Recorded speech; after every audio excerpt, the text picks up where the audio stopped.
Good evening, everyone. Hi, I'm Joan Lawler. We have a little appreciation for Steve Young tonight because of all the work he's done, so many things, but mainly the programs that we have that you'll see tonight, as well as oral history. So we would just like to say thank you. I would have done this at the annual meeting, but unfortunately, he was in California.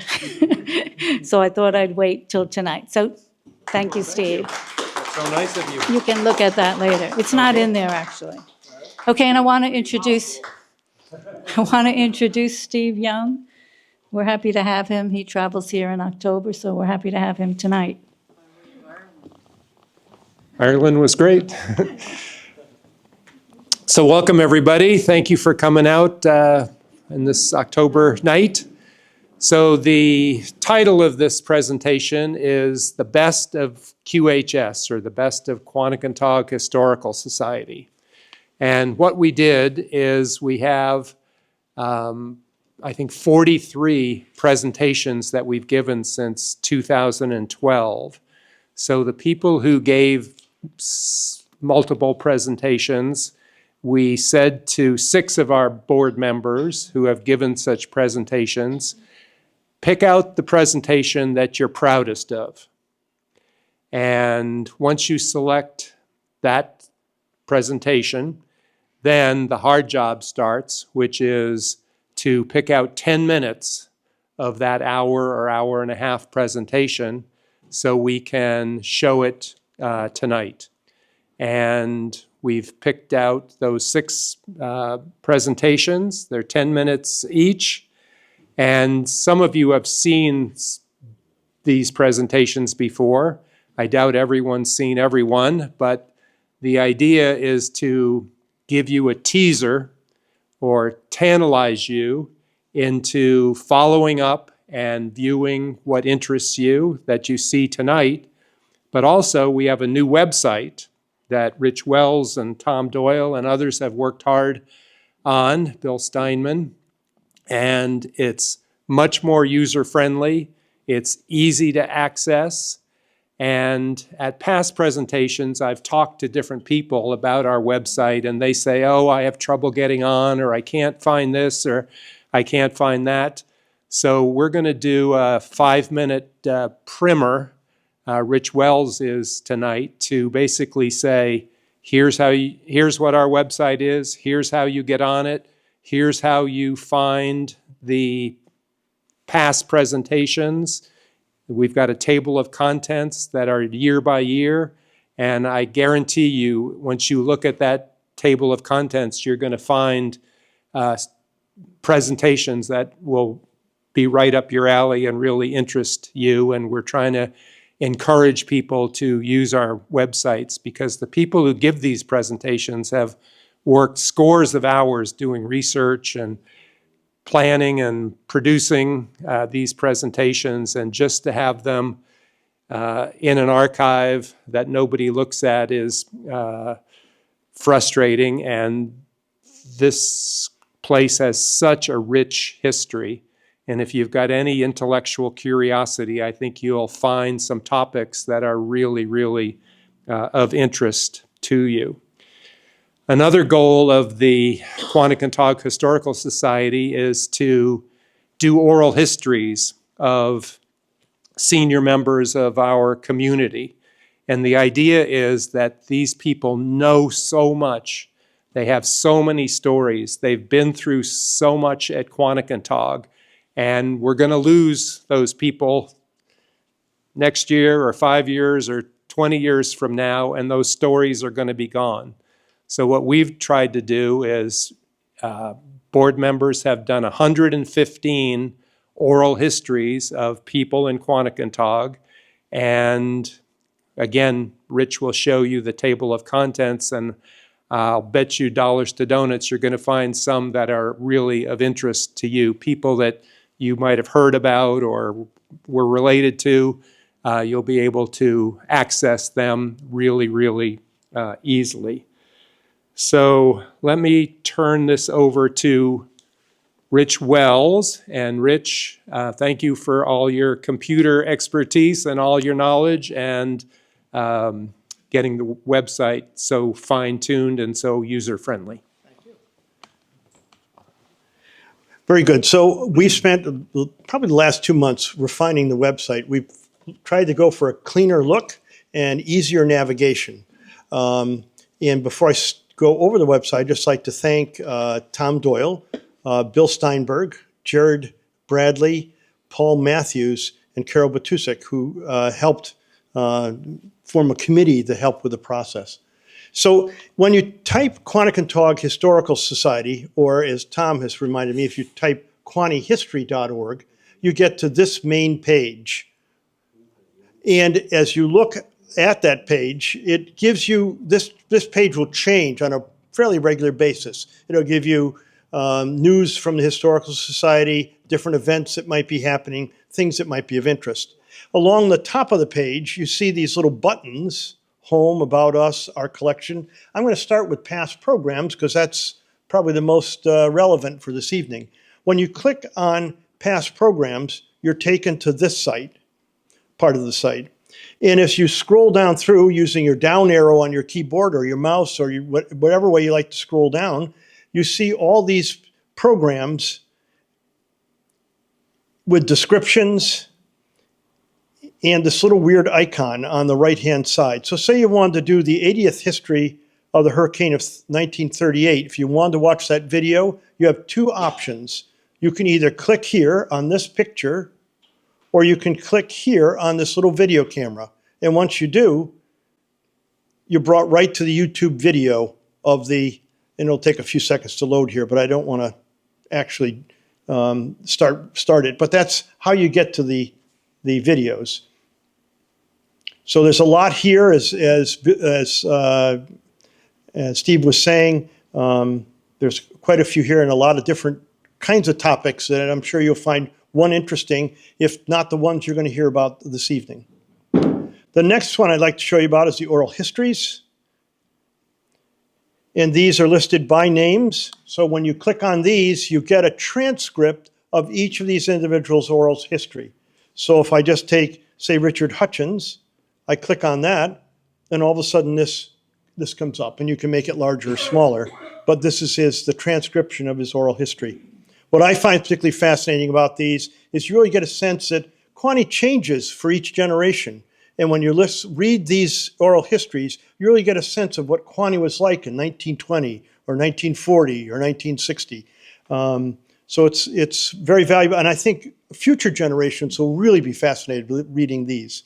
The third button I'm going to talk about is the Our Collection budget button.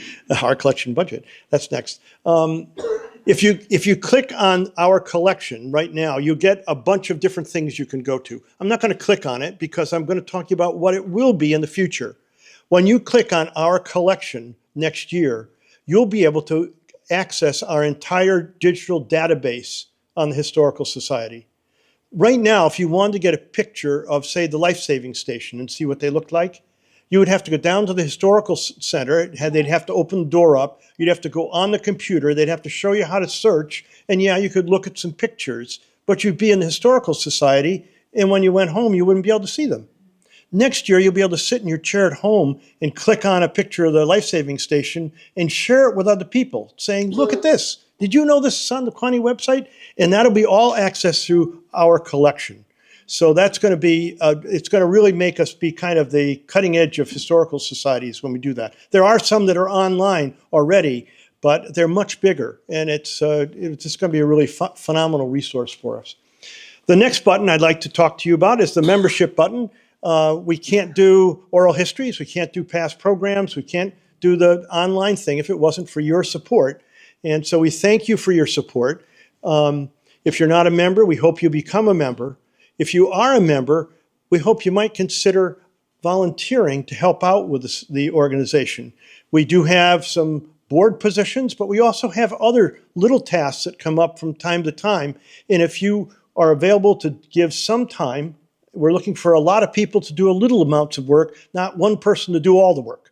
So if you're interested in helping out, please check with, well, you could talk to one of our board members tonight. Maybe all board members could raise their hands.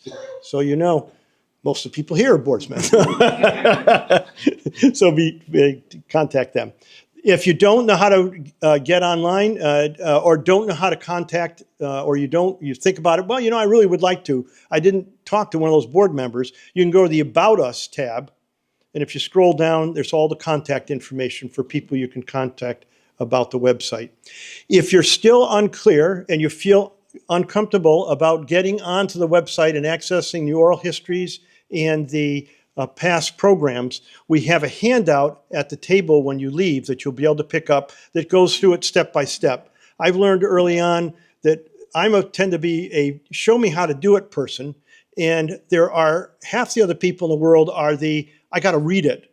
And those I got to read it people, I think, what do you have to read it for? But there's half the people in the world are that way, Richard. So you have to do it that way. And so that's available. If that's your learning style, that's the way you should have it. And it's at the back table. So thank you. And I think I pass it back to Steve. Sure.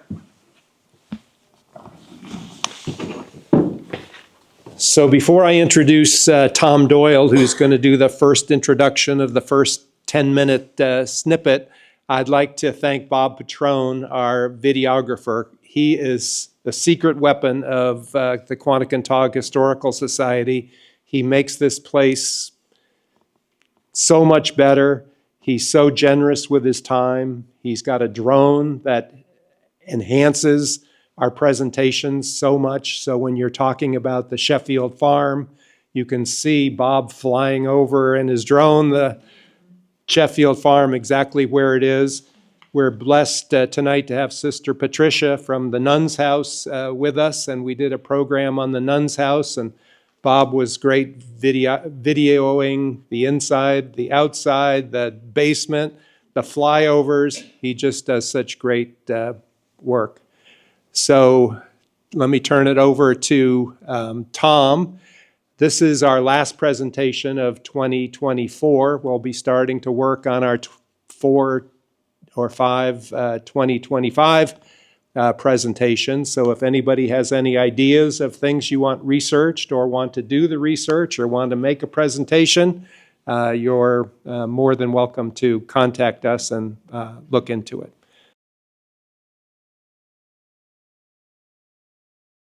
So Tom, will you introduce the first video?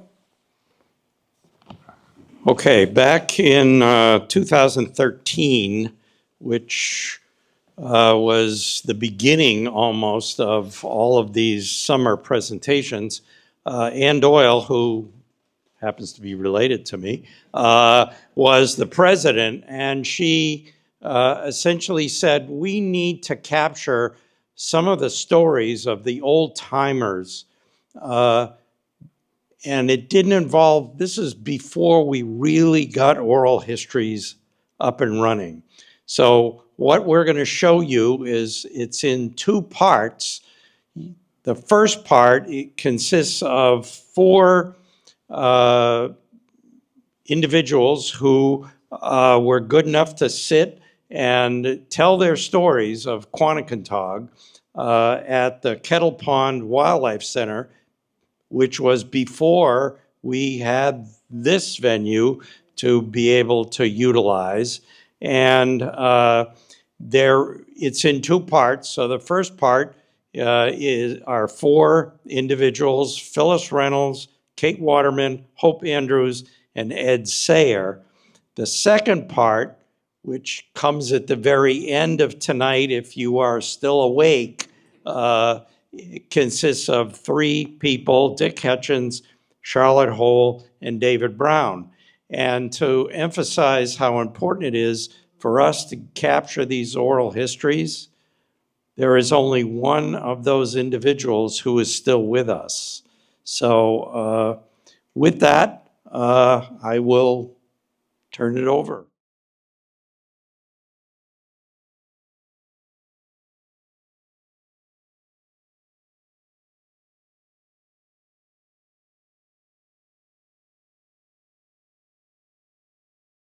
Just going to go real quickly to introduce everybody to you. We have Kate Waterman, Phyllis Reynolds, Hope Andrews, Ed Sayer, Charlotte Holt, Dick Hutchins, and David Brown. I'm a little undone because Roy didn't tell me that I was supposed to have one memory. I want you to know that if you look back on the way things were, the gentlemen went back to work. They brought their families down and they went back to work during the week. And the household and the community was run by Mama. And Mama had rules. But you were up for breakfast and you sat around the table and you had breakfast. And I had 3 children. If one wanted scrambled eggs, one wanted poached eggs. They each got what they wanted. And if one wanted pancakes and one wanted French toast, they each got that. This was food. I can't tell you how fabulous the food was. And then if you were lucky, you got to the beach in the morning, but you were back for lunch. And this was by the numbers. And looking back on it, it kept an order, and that was Sidon's point, was that there was a community structure and a culture that was very defined and held together by the women of the family. When I was asked am I speaking too loud? I have a loud voice. You're fine. Okay. When I was asked by Ann to give a 5-minute presentation, I kind of laughed to myself. She doesn't remember me. I'm Phyllis Burdick Reynolds, with one L, named after a cow that came to the beach house of my grandmother on every morning to eat these leftover Johnny cakes. My dearest memories of Quanticontog are probably listening to my grandfather tell about how I was related to Martha Crandall, who lived next door to us on the Post Road. She was his first cousin because his mother and her father were brother and sister. And then he'd go down to the next house and tell me how I was related to the people that lived in that house. And it got quite confusing, but it was a very small community in the 20s and previous to the 20s. There were very few of you there, I imagine, at that time. Getting back to my father fishing off the beach with a dory and a seine, I always kind of thought that he waited for the summer people to come before they did this, because it was always in the summer when the bluefish were biting. I guess that was when they had set the nets. They needed the bluefish. But he'd have, as soon as he'd arrived down there with the boat, he and Captain Sisson, the summer people would be coming over to watch him. And before long, they were hauling the seine. And I kind of figured that was the season for bluefish, when the summer people were there to help them harvest the fish. I was also here during the '38 hurricane. And that was a very frightening time. We went to the beach the day after that storm. My father, of course, wanted to go and see how his father's home had made out there on Burdick Street, which still stands. And that was just a skew on the foundation. But his yard and the yards up beyond that, his barnyard, they found bodies of people. And they were found by the militia, and some of them were found earlier by local police and so forth, but most of them were found when the militia came. And they had prisoners they brought down to do the dirty work. And while they were there, they found a keg of wine that my grandfather had made in the barn. And mind you, my grandmother was the president of WCTU before she came to Quanticontog. And one day, my father went down there, and all the prisoners and some of the guards too, were laid out, passed out drunk. I talked too long. And Roy didn't tell me that I had 5 minutes or so.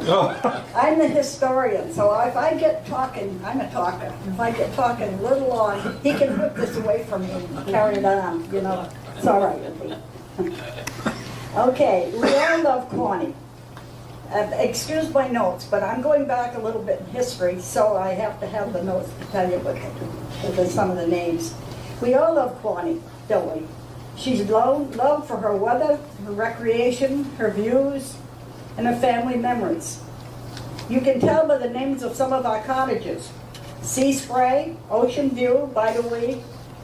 Mike Box, I see Holly is here. And our cottage was called At Last, still is. After a busy year, month, or a day, we would roll in at last into a Little Eden on West Beach Road down toward the Breachway. But I love Corny especially for her rich history, her legends and her folklore, and that's what I wanted to mention to you, where you can still find it and look it up yourself. And of course, my family memories, my family's been here, not as long as Phyllis's has up on East Beach, but from the 1880s and 90s that they've been down here around the Breachway. Hannah Green related how the people would come and wait in a little post office for the mail at night. The mail came in a horse-drawn transport, so they were never sure what time it was going to come in. It was always unpredictable. So to amuse themselves, she let them use a little organ in her next room to play and have concerts by themselves.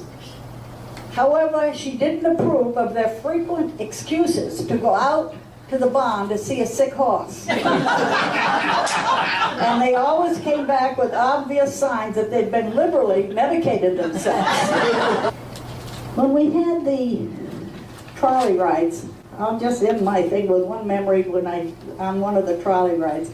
My station was at West Beach, right down where you turn to go to the boat ramp. There's a corner there where the fishermen come in. Nothing there but rocks and sand, seagulls and so forth. And I sat down there on a rock one summer morning, the sun was out, and this fisherman, all by myself, waiting for the tour to come. This fisherman drove in, got out, took his rod off the car, gave me a big smile, and he said, "Enjoying the summer weather?" And I said, "Yes." But actually, I said, "I'm sitting here waiting for a trolley." And I was very innocent, and he looked at me, took another long look, he took his pole and put it back on the car and got in the car. So when the trolley came in, I said, "Well, I saved you your parking spot." Some of you heard most of this last year, so I'll try to be brief. And the Sayre family, starting with my great-grandfather, came down here in 1903. And he and his son, my grandfather, built twin houses on East Beach, just toward Blue Shutters from Highland. Now, back to my father's side of the family. He lived in Philadelphia with his parents through college, medical school. Then he had internships in various places. Well, my father returned after he got married. He returned to Providence, as I said. He set up his practice. He was anxious to get back to Quanticook, and I can tell you that he was also anxious for his wife and children, which included me, to be able to enjoy being at Quanticook also. I don't know how he discovered Governor's Island, which is across from Grassy Point that you get at through Nantucket Park. But he was able to rent a little cottage on Governor's Island from Edward Wilcox Babcock of Troy, New York. Don't tell me he wasn't from Charleston with those names. In fact, his Governor's Island had been called Wilcox Hill at one time, like 200-300 years ago. Uh, Mr. Babcock was not about to sell ancestral land to a city slicker. But after he got older, and my father tried every year to buy it, in 1934 he was able to buy Governor's Island for this is 5 acres, surrounded, not quite surrounded by water. It was wet marsh toward the ocean side at that time, although apparently centuries ago it was totally surrounded by water.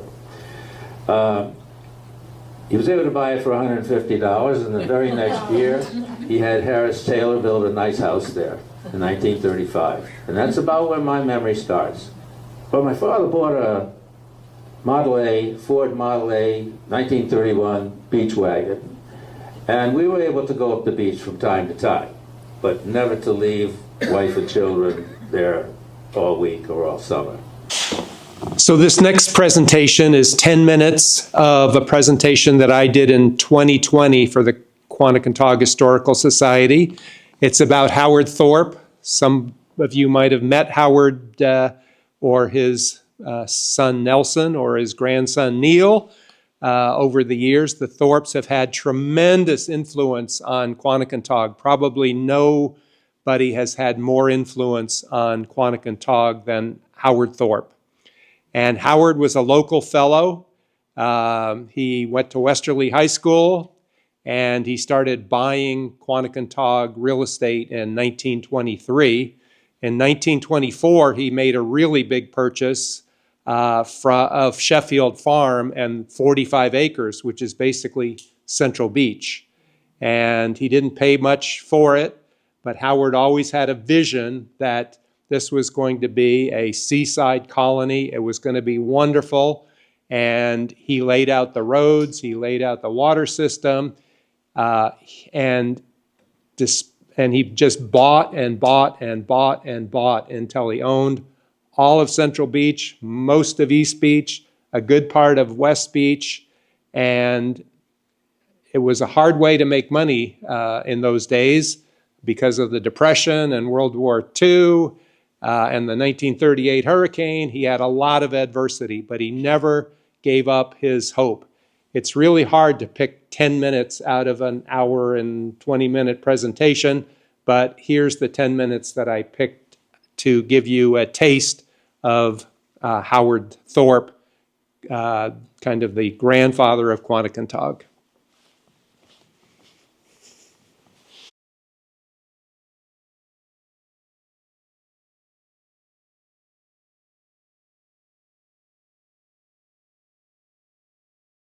And Howard had a dream of a utopian, idyllic beach colony where all residents had access to the beach and to the ponds. And if you'll go to the next.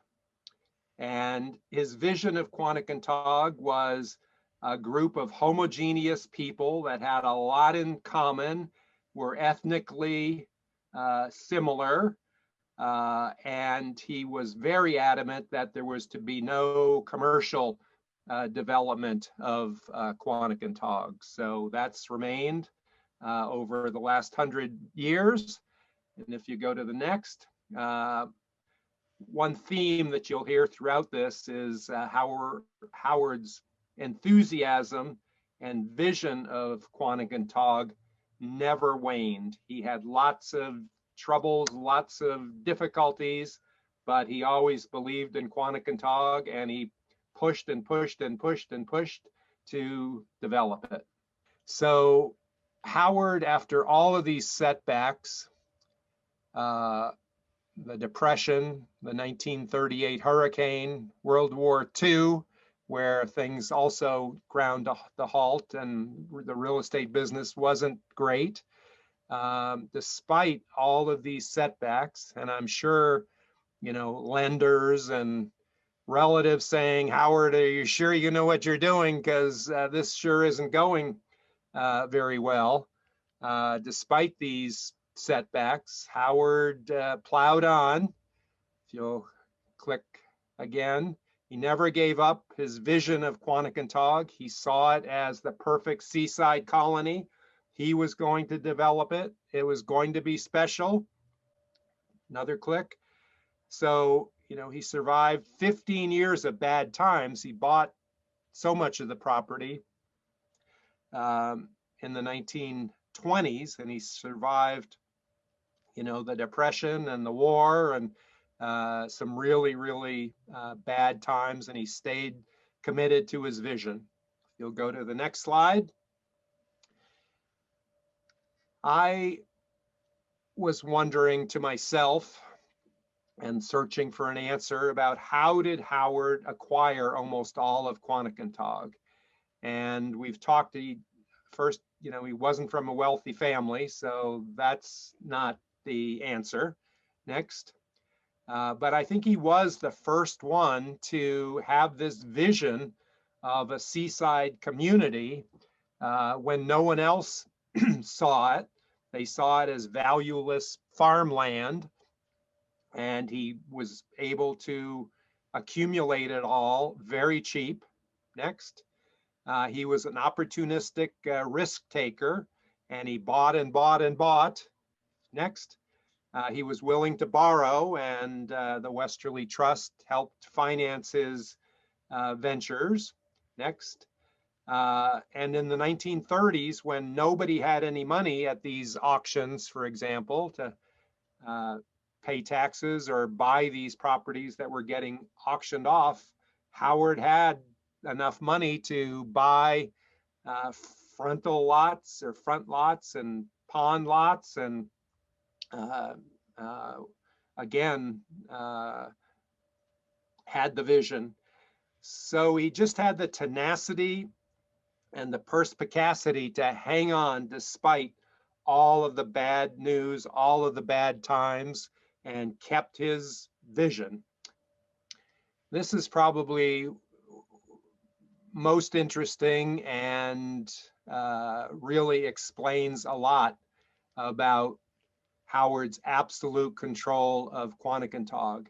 I've looked at scores and scores of Howard Thorpe sales of lots to individuals. They've all got these 6 provisions in them. These were drafted by Howard with a specific purpose. And let's look at the first term. If you'll click, Peter. The first term basically gives Howard Thorpe a 10-day option to purchase.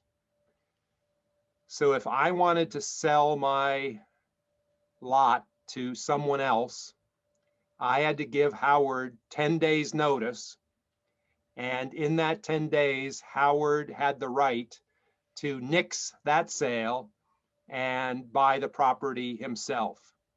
So he controlled who got into Quanticontog.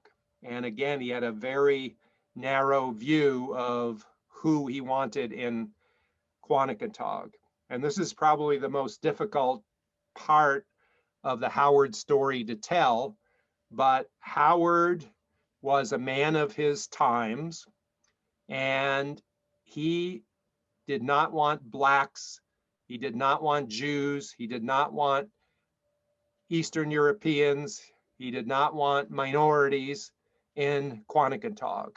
And if you fell into any of those categories, he would nix the sale. And it's hard for me even to say that in 2021, but in the 20s and 30s and 40s, the world was pretty segregated, and restrictive covenants were the rule rather than the exception, and exclusion of blacks and Jews and minorities to certain real estate was the norm.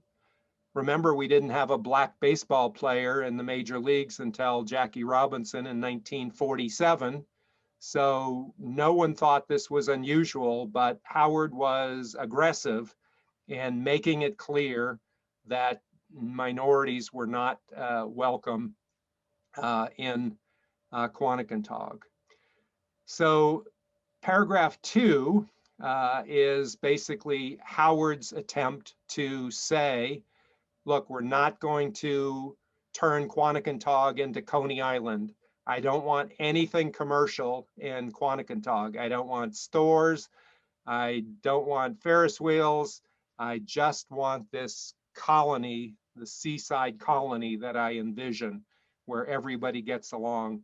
He even controlled when you built a lot, you could not have a detached garage. He wanted it to be one house on one lot, and he didn't want shacks. He didn't want tents. You had to spend at least $1,000 by the term of paragraph 2 on the cost of your house. And houses, in those days weren't costing that much money, but that was kind of his standard. If you'll go to the next click, he also wanted no walls, no fences, no hedges, no divisions between properties. I think he had this idyllic view of everybody was going to be friends, everybody was going to be neighbors, kids were going to play in each other's yards, people would all have access to the beach and the ponds, and he did not want fences or hedges. And if you'll go one more click, he also didn't want trees in Quanticontog, and he didn't want trees in Quanticontog because he didn't want anyone's views blocked. Views are important, and he didn't see trees as being as important, so no trees that would block anyone's view. The next term was he didn't want farmers, he didn't want poultry or swine or cattle or any use other than summer cottages. Next. And very interestingly, to me as a lawyer, in paragraph 6, he basically says these covenants above, 1 through 5, run with the property. And it's not transactional to this one transaction. These are the rules for these properties in perpetuity. You'll go to the next click. And Howard ends this section of the deed by saying, if you breach any of the above covenants, the land reverts to Howard Thorpe. So there was no messing with Howard. He was the king of Quanticontog. He was a benevolent king. I don't want to make him sound mean or mean-spirited.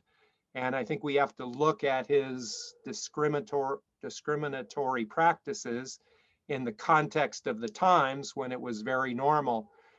The US Supreme Court didn't outlaw restrictive covenants on public housing until 1948, and the Fair Housing Act didn't pass Congress until 1968.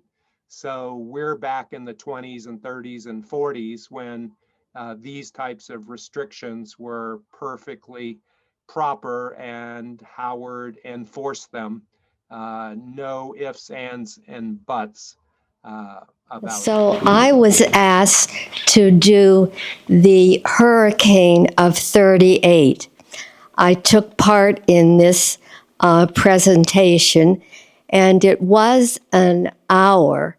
So it was very difficult when Steve asked me to cut this down into 8 to 10 minutes. So I have highlighted most of the presentation. So the introduction to the 38 hurricane.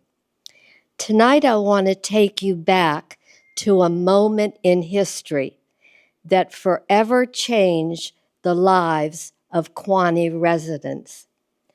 The hurricane of 38 was one of the most destructive hurricanes to hit the area, and it arrived at high tide with little warning. The area experienced winds of 120 miles per hour and a storm surge of 12 to 15 feet that flooded the coastal areas, especially the salt ponds, Ninigret and Quanaketag.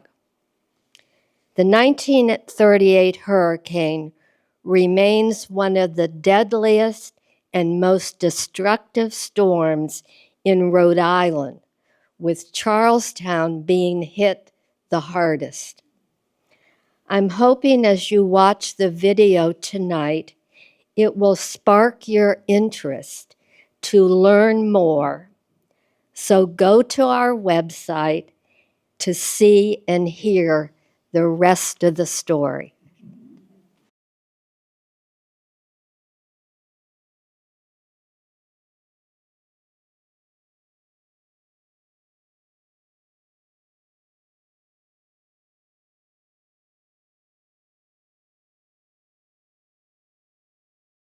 Our decision to do a program on the 38 hurricane originated with the realization that September 21st, 2018 is the 80th anniversary of the most devastating storm that has hit Quanaketag Neck in modern times.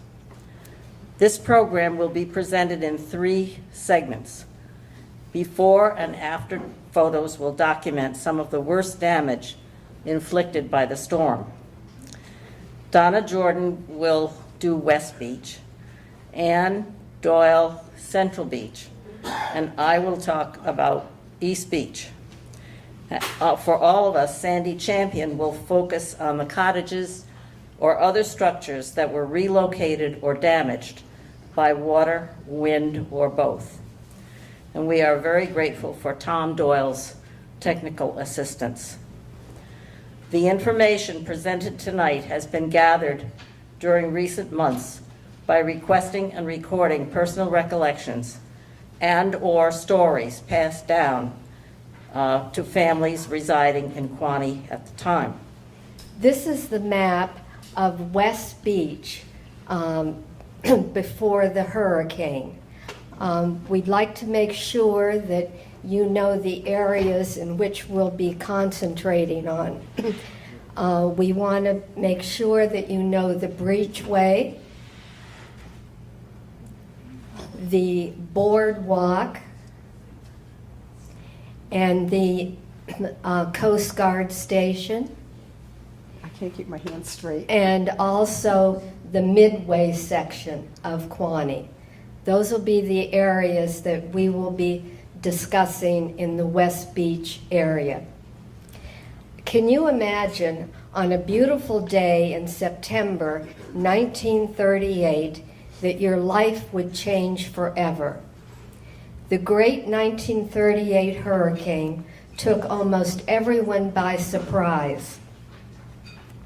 September 21st, 1938 was supposed to be a breezy fall day in Quanaketag. Few paid attention to the storm barreling up the coast headed to Quaney. By 4 p.m., one of the most powerful and destructive hurricanes ever to hit southern Rhode Island made landfall in Quanaketag. The hurricane of 1938 was the worst natural disaster in American history, greater than the Chicago fire in 1871 and the San Francisco earthquake, 1906. After the storm, the West Beach area of Quaney was destroyed. Another very popular location in West Beach was Mother Brindley's ice cream and candy store. Okay. The day of the storm, an awful lot of people ended up staying in the back of Mother Brindley's. As you can see, this is the day, this is before the storm. It looked the same after. A lot of people there was a right-of-way that took you to the breachway. So Mother Brindley's was a very famous and fun place to gather and find out where everything was going. And the day after the hurricane, this is where so many people came together to find out what had happened to their homes, friends, families. Now we're going to look at the map and look at the Midway section. There were many cottages swept away here too. I conducted an oral history with one of the descendants of the Crum cottage, and that cottage was destroyed that fateful day. Today, when you walk on the beach in front of the Midway cottages, you will see part of the steps, the cement steps, are still exposed, reminding us of the destruction of the hurricane. And now here is the Vanos cottage the next day. And you can see the damage that has been done right there. And this is Dr. Tetlow's house right here, this one here. Okay. And this is now, this is owned by the Carpenters and stands on Ocean View Avenue. But the picture is taken from Surfside. That's the next picture. The next picture. There. Oh, this is mine? Okay. This is the Tetlow cottage now that is known as the Boulder Cottage. So things have changed since then. It is owned by the Carpenters, and there it is. And that's, again, from Surfside. All right, this is what Bayberry Lodge on the far right looked like before the hurricane. Does that look familiar? All right, where do you think it is now? Ocean View, right. The Gorham's family owns that house now. This is Bayberry Lodge after the hurricane. And Bayberry Lodge actually went all the way over to the marshy area of Fresh Pond. Those of you that know the area, that was quite a distance, but that's where it settled down. And then afterwards, it was moved to Ocean View. A lot of houses got moved to Ocean View, so if you go walking along that road, you can maybe note some of these places that did survive the hurricane. Well, as you have heard, and happened everywhere along our local coast, many East Beach cottages, such as the Tunxus, were lost to wind or water or both. Sandy, are you going to show the pictures of the Tunxus? Yes, please. Here is the Tunxus house. It was a boarding house that was right next to the right-of-way from Highland, which is still there today. It came through, and the right-of-way brought you from Highland down to the beach. The Tunxus, a lot of people would just sit there as boarders or as renters, and they would sit there all day and just stare at the beach. In 1930, okay, so during the hurricane, the house was broken in half, but it was broken in half horizontally. So the top part of the house, there you go, ended up where the Kavanaughs live right now on Highland, and 35 Highland. What they did was they jacked up the top of the house and built the new house underneath it. When I talked to some of the Kavanaughs, they said when they bought it in 1950 or in early 50s, 51 I think, it still was a boarding house. It had 9 small bedrooms, and each bedroom had a little sink for it. So if you go by today, that's what it looks like. There's the Kavanaugh house that was once the Tunxus house. In closing, Quaney will never be the quaint old Quaney, but there will always be the salt air, the surf, the ocean, sunrises and sunsets. For me, Quaney is a magical place. It's like a magnet, always calling me to return.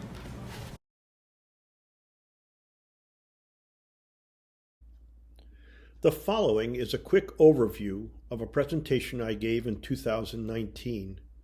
To keep this to 10 minutes, I had to pare down the presentation, leaving out many slides and interesting information. If you want to learn more about the Quanticontog Breachway before 1938, I invite you to view my entire presentation.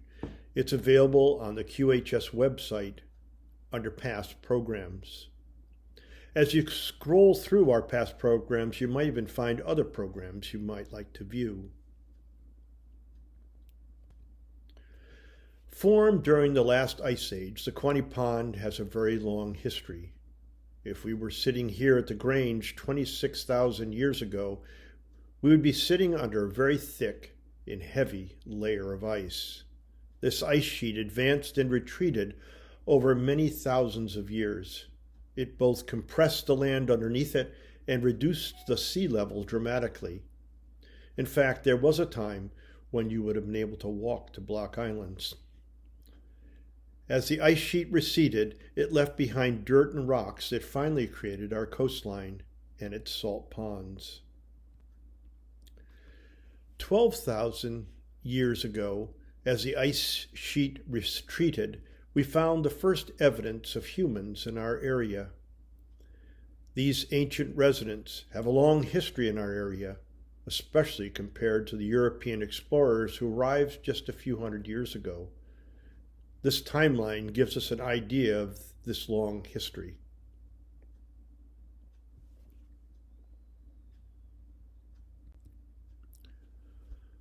One of the early European explorers visiting the Rhode Island shoreline was the Dutch explorer Adrian Block. We should be familiar with his name, for Block Island is named after him. This is one of the earlier maps of our area. It was created after Block's second voyage in 1614. Known for his exploration of the Narragansett Bay and the Long Island Sound, Block was responsible for opening up trade with the native inhabitants of Rhode Island. Although the print is small, you might recognize the word Wampanos. These were the people who lived in our area at that time. This map from 1755 was created by Thomas Jeffreys, the geographer to King George III. Notice the early depiction of the Quaney Pond and its breachway and the interesting spelling of Quanakantog.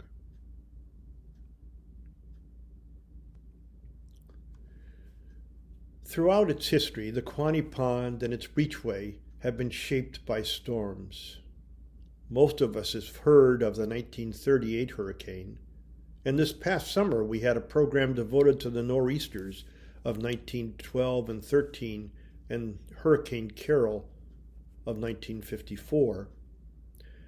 In researching my presentation, I was curious to learn about earlier storms that may have impacted the Quaney Pond and its breachway. I found these 4 historic storms: the Great Colonial Hurricane of 1635, the Tropical Cyclone of 1638, the Great September Gale of 1815, and the New England Gale of 1869. An interesting fact, the word hurricane comes from a Native American word meaning evil spirit of the wind. How strong were these storms? Based on core samples taken in the Succotash Marsh, this chart indicates the height of the storm surge from past hurricanes and winter storms. This study also identified earlier intense storms before 1635. However, they could not identify a specific year for these storms. Notice the storms of 1635 and 1638 on this chart. Both these storms had a higher storm surge than the 1938 hurricane. The storm surge in 1638 was 15 feet. Imagine the impact these 2 storms must have had on the Quaney Pond and the people who may have lived in villages on the Quaney Neck.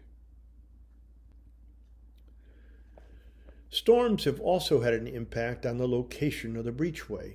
Here's an old nautical chart from 1886. Notice where the breachway enters the pond.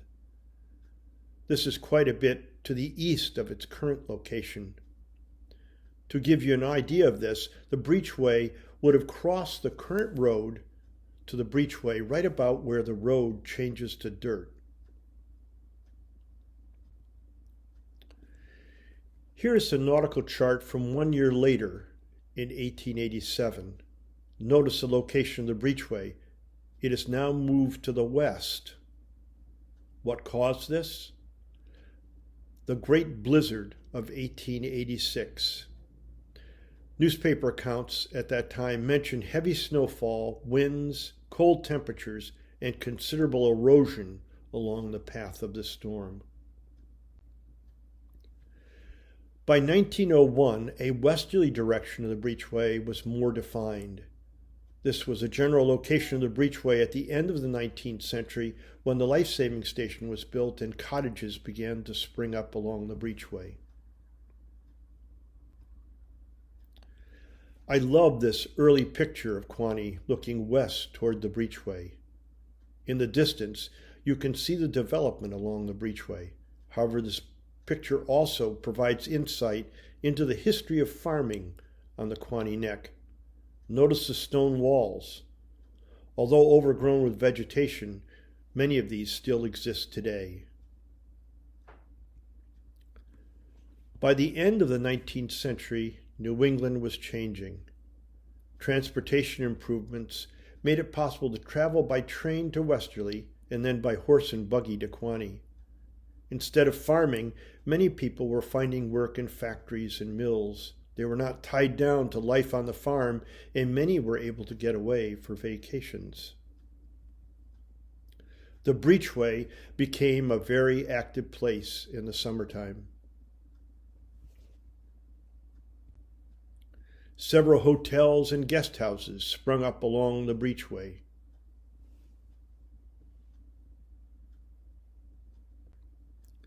A wooden boardwalk ran along the breachway. This was a public walkway.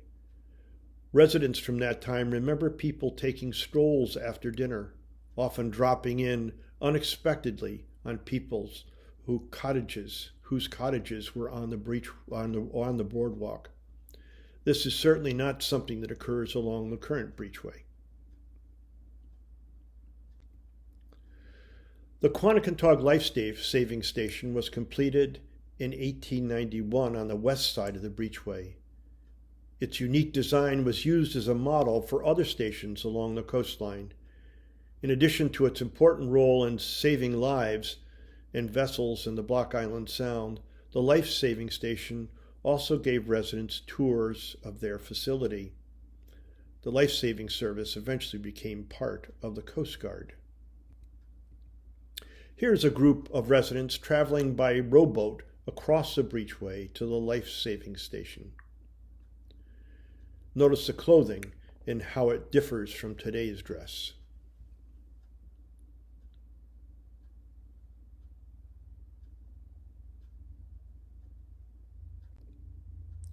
During this time, 2 bowling alleys operated along the breachway. There were no pin changers here. Pins needed to be reset by hand. Young residents offered their services to set pins in order to earn spending money. These bowling alleys used duck pins. They were called duck pins because they supposedly looked like a flock of ducks taking off when they were hit by the ball. Notice again the clothing. Knickerbockers or knickers for some, and neckties for the men.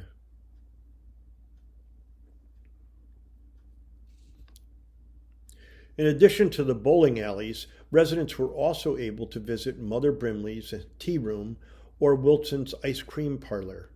For a short time, there was even a post office in Quaney. Here is an interesting postcard from the era. I have not been able to find anyone who remembers this activity.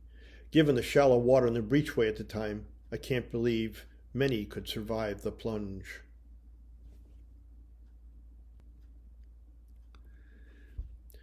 This unique community ceased to exist after the 1938 hurricane. Gone were the countless cottages, the hotels, guest houses, and life-saving station. Although some structures survived and over time new buildings were constructed, that old sense of place that existed before 1938 ceased to exist. If you would like to learn more about the breachway before 1938, I welcome you to view my entire presentation on the QHS website. Is a 10-minute look at a program Peter Mobilnicki and I did of my neighbor for my life, of the end of Dow Drive where the Morris Point house was before the 38 hurricane. It was a program that was done in 2017, so you can find it easier. And if there's it covers a lot of the points, but there's a lot more to the story that you can look on the actual show that's on the website.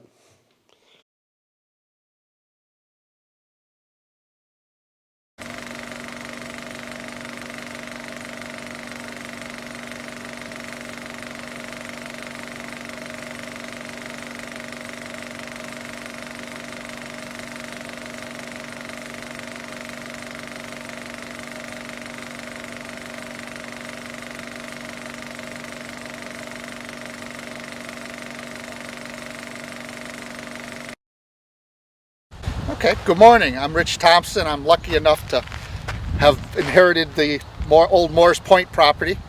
I believe we're standing just about on where the original Morris Point house was that was built by Chester Morris's father. And this house right over here, the part that looks like a barn, was the servants' quarters and the garage for the Morris Point house. Now this area right here is where what was turned into patches that was given to the Mobilnicki family was a tool shed that came out of the side of Barnacle, well now it's called Barnacle, but of the servants' quarters and stuff. In the front corner was the restroom that had access from the outside too. It was basically this, the servants lived up above and the down below was a garage.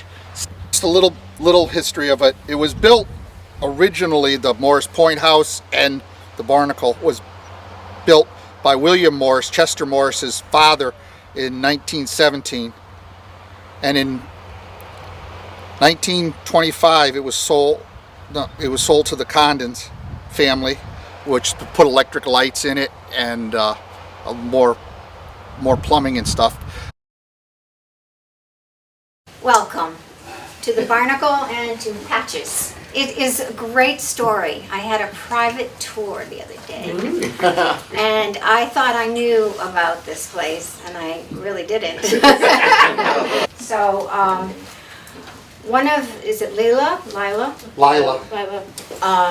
Lila was the one that ended up buying Morris Point, which was located right out here in front of us here.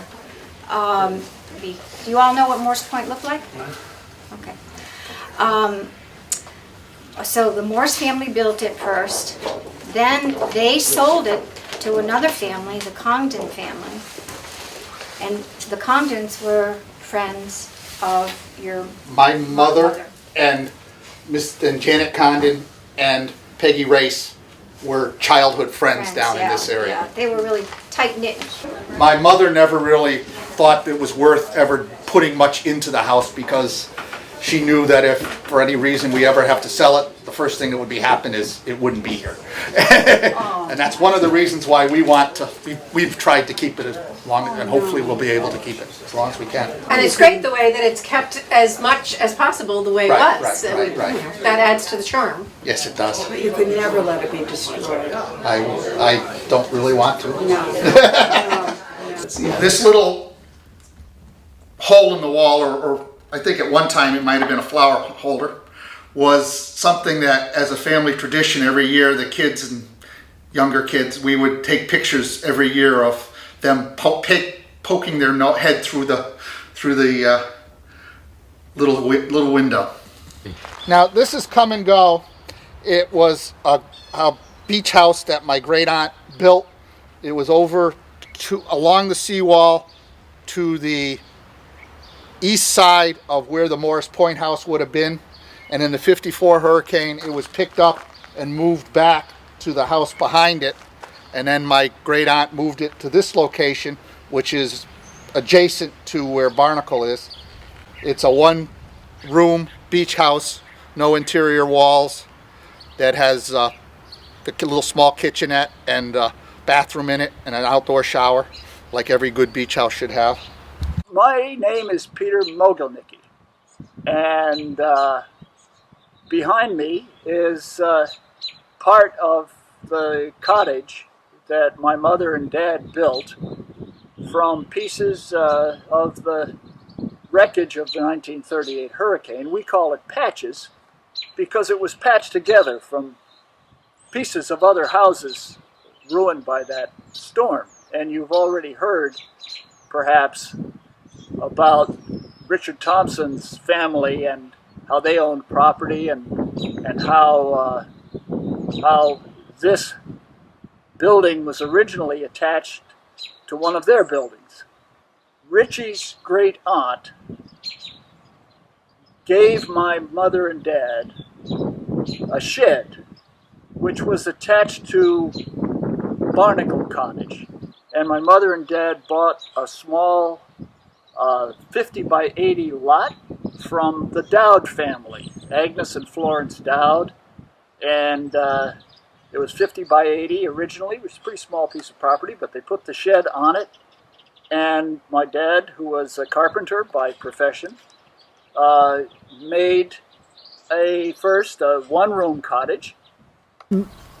When Lila Crepo Sewell gave my mother and dad the shed, and by the way, I should say that Lila was my mother's boss at G. Fox & Company in Hartford, Connecticut.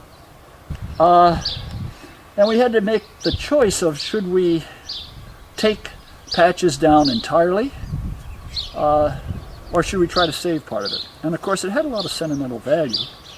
And so we decided to save part of it and move it.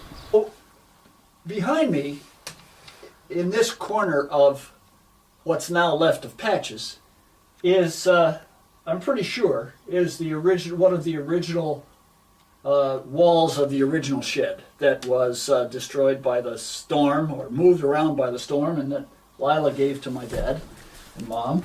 And one thing that's always interested me is this is a new 2x4 which my dad used in 1941. By that time, a 2x4 was not 2 inches by 4 inches. It was 3 inches and a half by 1 inch and 3/4. But this is just bigger. So this is a real 2x4 back from the 20s or 30s, whenever this shed was originally built. It's my my fishing shanty, and when we have grandchildren come to visit, they often like to camp out in here.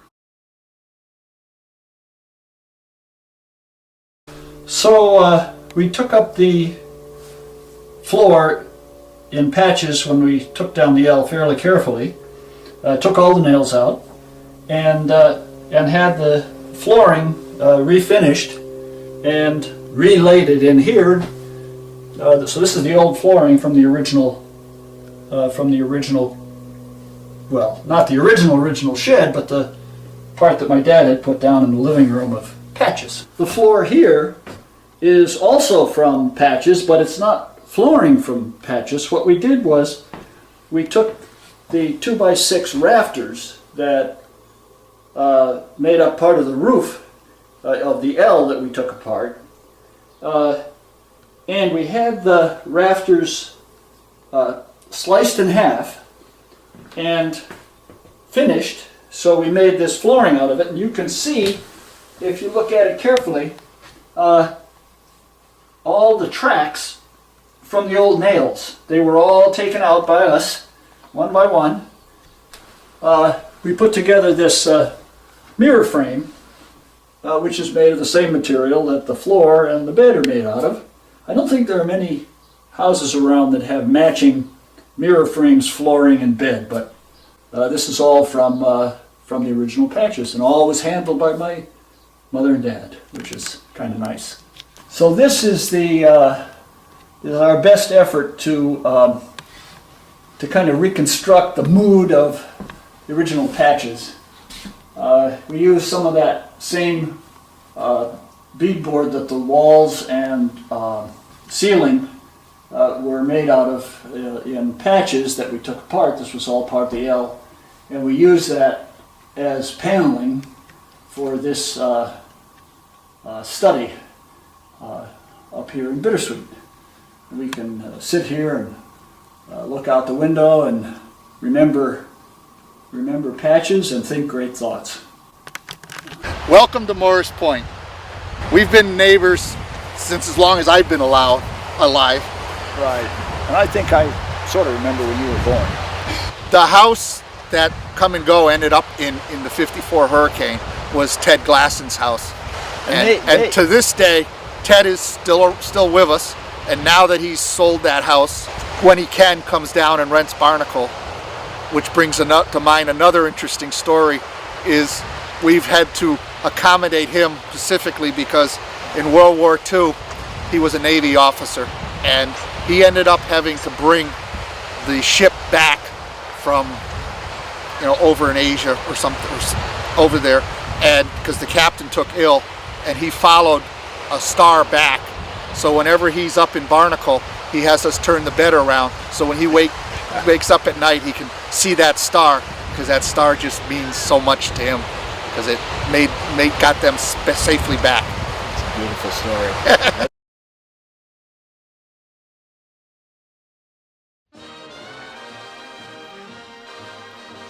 Greetings. My name is Bill Steinman, and I'm the archivist of the Quanticontog Historical Society. Please join me. I'd like to take you back in time and tell you a dramatic, true story from the Second World War that happened just a few miles from Quaney's shores and was witnessed from our beach.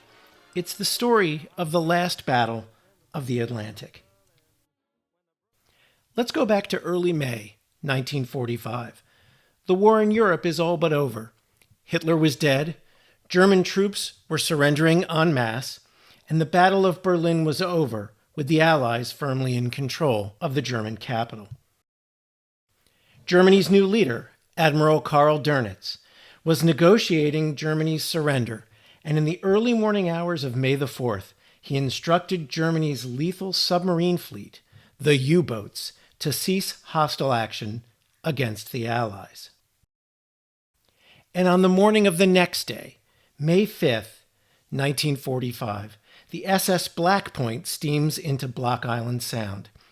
An aging coal ship, the Black Point is carrying 8,000 tons of coal from Virginia to Boston. Now, because of dense fog along the South County coast, the Black Point drops anchor and waits near Point Judith for the weather to clear. And finally, by late afternoon, the fog has burned off, and the Black Point resumes her journey. With the war in Europe all but over, the Black Point has no escort and is steaming straight on rather than in a defensive zigzag pattern. And then suddenly, at 5:40 p.m., the Black Point is struck on the starboard side by a torpedo fired by a German submarine. The explosion tears off 40 feet of the Black Point's stern. The ship's captain, Charles Pryor, gives the order to abandon ship. By 6:05 p.m., only 25 minutes later, the Black Point disappears under the surface, taking 12 of its crew with it. And with that, the Black Point becomes the last American-flagged merchant ship to be sunk in the Second World War. The culprit, a German U-boat known as U-853. 853 is a highly lethal German submarine specifically designed to wreak havoc on Allied shipping. 12 days earlier, U-853 had claimed its first kill of the war. In the Gulf of Maine, it sunk an American warship known as the Eagle PE-56. 49 members of the Eagle's 63-man crew perish. Since its attack on Eagle 56, the Navy and the Coast Guard have pursued the U-boat up and down the East Coast, but their search so far has been in vain. And although the Navy and Coast Guard spot the U-boat several times, thus far 853, under the command of 24-year-old Helmut Framsdorf, has managed to evade the Allies. 853 is so elusive, in fact, that American sailors and airmen dubbed the U-boat Moby Dick after Melville's elusive white whale. And with the sinking of the Black Point off Point Judith on May the 5th, U-853 has claimed more American lives. But Fromsdorf's luck is about to run out. In response to the Black Point's SOS, 3 nearby American warships rushed to the scene: the Moberly, the Atherton, and the Amick, each bristling with anti-submarine weaponry and advanced detection equipment, including radar, sonar, and an underwater microphone system known as hydrophones. They reach the scene at 7:20 p.m. and immediately begin sweeping the area. For hours, U-853 manages to evade detection. It's likely Fromsdorf has ordered the U-boat to sit quietly on the sandy bottom, hoping that the American warships would move off and allow 853 to make its escape to deeper waters, where it would be all but impossible to find. And then at 10:14 p.m., contact, due south of where the sub had sunk the Black Point. The Atherton's hydrophones also pick up the sound of the submarine's bronze propellers as it tries to make its escape, but it's too late. For the next several hours, American warships bombard the area with depth charges. And close to midnight, after numerous depth charge attacks, oil, debris, and air bubbles finally rise to the surface. It is the beginning of the end for U-853. The attacks continue through the day on May the 6th, and each successive attack results in more underwater explosions and more debris floating to the surface. During the 6th, the scope of the battle expands. Another nearby ship, the USS Erickson, shown here, joins the fray. Also shown here, 2 K-type Navy blimps, basically Goodyear blimps drafted into military service, arrive on the scene to search for debris. One drops a buoy equipped with underwater listening equipment and records intermittent, rhythmic, metallic hammering. Is the crew of U-853 trying to surrender or perhaps escape? We don't know. Both blimps join the battle for good measure, with each dropping its own depth charges. At 12:24 p.m. on May the 6th, with oil and air bubbles continuing to rise from the surface and no movement detected below, U-853 is declared sunk. American warships collect floating debris from U-853, including the cap of its commander, Helmut Fromsdorf. During the 14-hour battle, the Navy and Coast Guard launched over 200 depth charges, which is over 12.5 tons of TNT. And the last battle of the Atlantic has come to an end. 8 hours after the battle ends, and only 27 hours after the sinking of the Black Point, the Germans unconditionally surrender to the Allies. The questions, of course, remain. Why, with the end of the war so near, did Helmut Fromsdorf put his crew in peril? Perhaps U-853 didn't receive the order from German Admiral Dönitz to cease hostilities. U-853 was capable of operating for extended periods of time submerged, and during those periods, radio transmissions were often difficult, if not impossible, to receive. They simply might not have known that the end was so near. Perhaps Fromsdorf received the order, but thought it was a trick by the Allies. Some U-boats that surrendered to the Allies at the end of the war reported having received the stand-down order, but they thought it was a ruse. Or perhaps it could be that Fromsdorf was resigned to his fate and believed that it was his duty to fight on to the end, even if it cost him his own life and the lives of his crew. Ultimately, we can never know. All we can do is remember the men who lost their lives in the last combat of the Atlantic during the Second World War. The 49 men of the Eagle 56, the Navy ship sunk by U-853 in the Gulf of Maine. The 12 men of the SS Black Point. And yes, even the 55 men of U-853.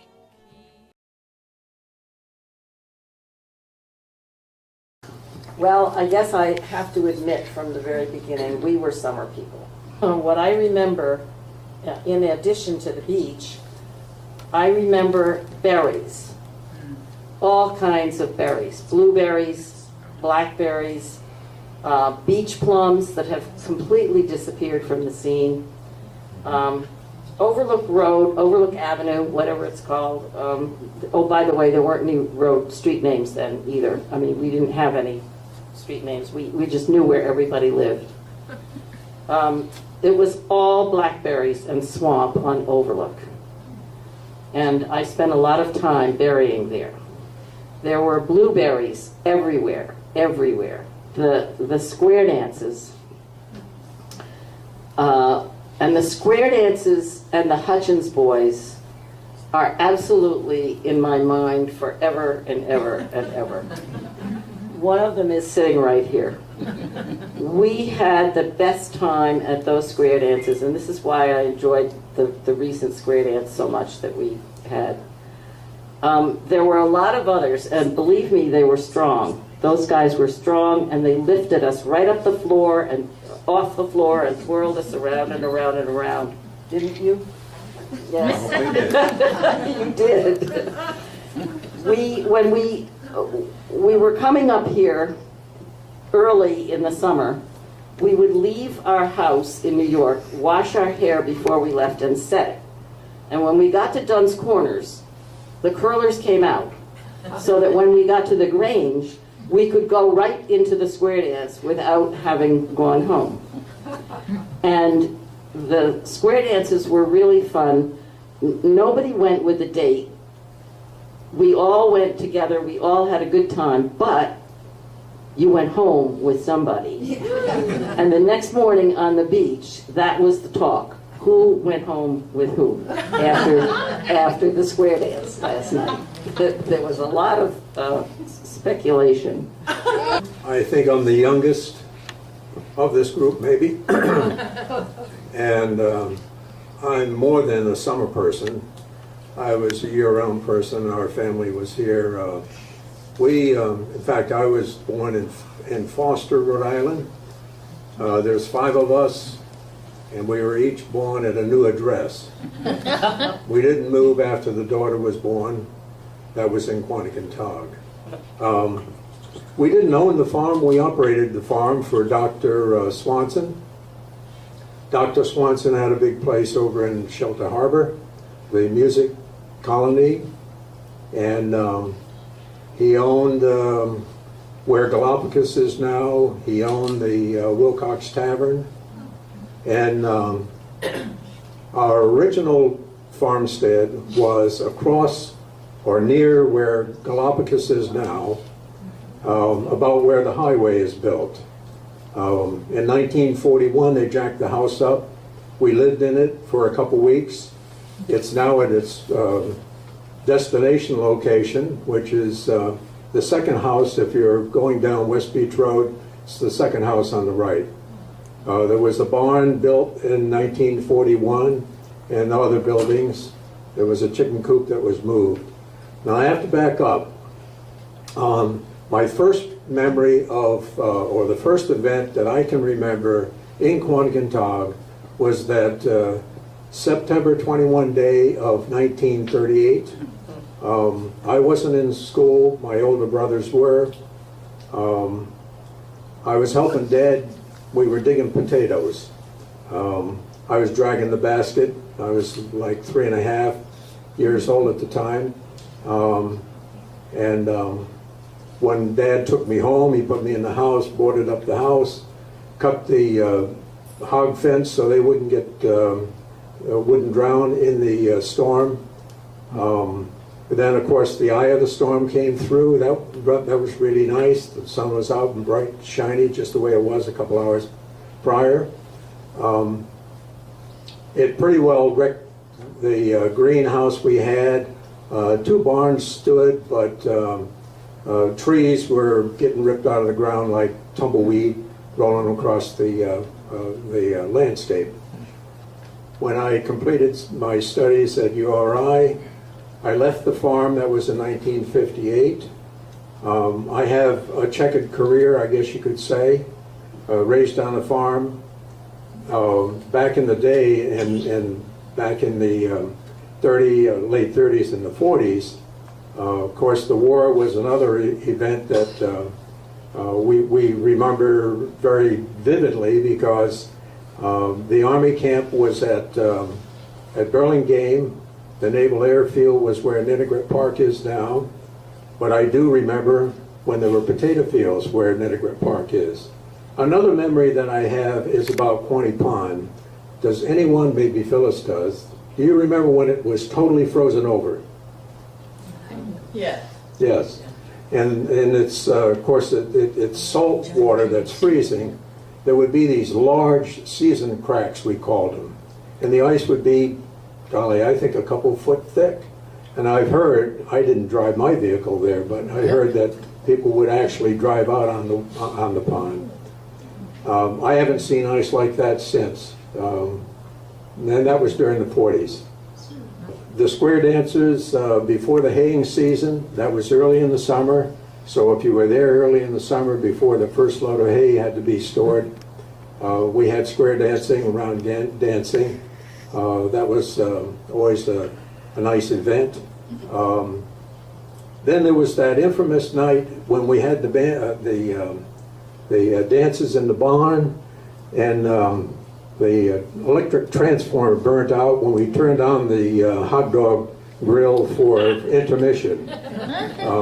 But the dance went on, because you didn't have to worry about electronic gear to be heard. They used real instruments, and the caller was loud enough so that you could hear the caller call the square dances. And we had a tractor that had headlights on it. So we shined those up in the barn that kind of gave you that, reflected view, but that was kind of cool. My parents moved and operated what Dr. Swanson had. That was on the west side of a wall that ran north and south. When the new road came through in 41 and the house was moved, really a new farmstead was created.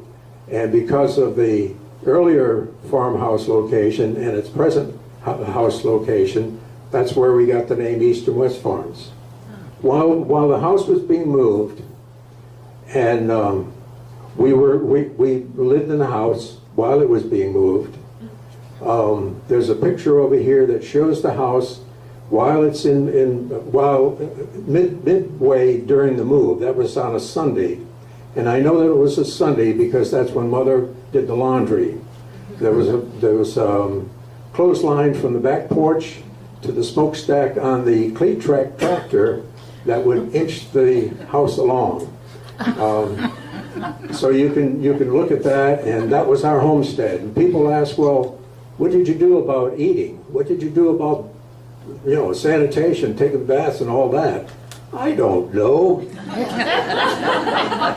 We survived. Recognizing that old saying that the mind can absorb only what the seat of the pants can endure, I'll be very brief. My first actual memory was in 1930, when I could reach up and touch the top of the seawall in back of Picnic Rock, which is now spread around in pieces all over that area. My mother and us kids stayed in Kennog. We had no car. My father came down on weekends, Friday to Monday morning. And for a telephone, we had, of course, to go over to Mother Brindley's. There were very, very few telephones in Quanticontog at that time. We had a kerosene stove and kerosene lamps. We had an ice box, no electricity, of course. And for groceries, except on Saturday when my father and mother with the family car would go to Westerly, the big city. But a fellow by the name of Sammy drove a truck which you could walk up into, and it was just like a grocery store with shelves on either side. He would come around at least once a week. And then, of course, there was the Iceman, crucial. And then an absolutely wonderful person, the most laid back and relaxed person I've ever known. He was a farmer from up country by the name of Charles James. And he was so relaxed that he was known as Gentle James. And he drove a wagon with horse, and he would appear. He would sort of come up like a vapor out of the earth. You really didn't know that he was there until all of a sudden he was leaning against the door sill, and my mother would say, "Oh, Mr. James, good morning." And he would say, "Mrs. Brown." And I guess with that story, I'll subside and